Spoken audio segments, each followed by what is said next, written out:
Hi hello everyone, welcome back to our channel. Sari తోటి umbrella frock అనేది stitch చేశాను.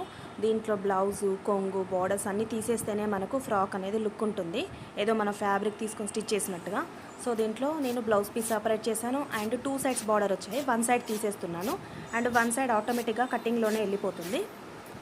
ఇలాగా కట్ చేశాక 4 ఫోల్డ్స్ వేశాను శారీని. ఫ్రాక్ లెంత్ ఎంత ఉందో చూసుకొని ఫ్రాక్ లెంత్ ప్రకారం కటింగ్ అనేది చేస్తున్నాను. ఫైనల్ లుక్ అయితే ఇలా వచ్చేసింది. దీనికి చూడీ హ్యాండ్స్ పెట్టాను నేను. చూడీ హ్యాండ్స్కి కూడా ఏం చేశానంటే ఎలాస్టిక్ పెట్టాను. ఈ ఎలాస్టిక్ ఎలా అంటే మన పైపింగ్ థ్రెడ్ ఉంటుంది కదా, ఆ సైజులో ఉంది ఎలాస్టిక్. అండ్ 8 ఇంచెస్ లెంత్ తోటి 2 సైడ్స్ వేసాను అన్నట్టు ఆ ఎలాస్టిక్ కూడా.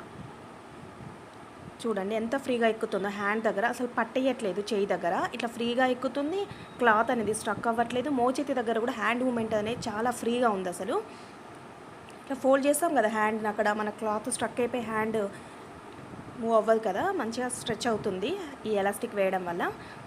దీని లోపల ఎలా వేసానో చూడండి. ఎలాస్టిక్ మనము హ్యాండ్కి స్టిచ్చెస్ వేస్తాం కదా, సైడ్లో స్టిచ్చింగ్ వేస్తాం కదా, అలాగా స్టిచ్చింగ్ దగ్గర ఎలాస్టిక్ అనేది వేసుకోవాలి. కొంచెం క్లాత్ని సాగదీసినట్టుగా వేస్తే మంచి గ్యాదరింగ్ వస్తుంది అన్నట్టు. చూడి హ్యాండ్ దగ్గర బ్యాంగిల్ లాగా ఇలాగా గ్యాదరింగ్ వస్తుంది. టోటల్గా ఫైనల్ లుక్ అయితే ఇలా ఉంది ఫ్రాక్ది. ఈ ఫ్రాక్ కనుక మీకు నచ్చితే లైక్ చేయండి. Thank you.